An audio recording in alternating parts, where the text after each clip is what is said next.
Earlier this week, we heard a bit from Germany in terms of the numbers.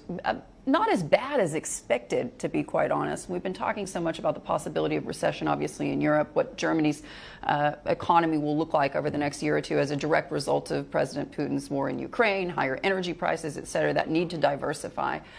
Do you think that the ECB is going far enough if they go with that 50 basis point rate hike? Well, look, we certainly expect a 50 basis point rate hike at the next meeting, and we expect further rate hikes over the course of the first half of the year.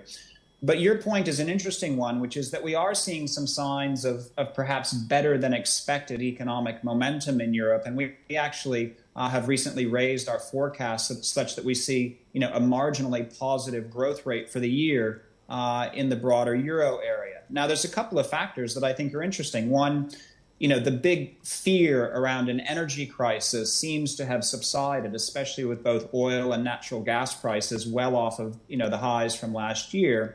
The other possibility is perhaps that China's recovery is better than expected. And we have an above consensus view of 5.8% growth for China, and that will certainly have some spillover to the economies of Europe. So I think what could be interesting is maybe the ECB does need to keep hiking into a slightly better economic environment.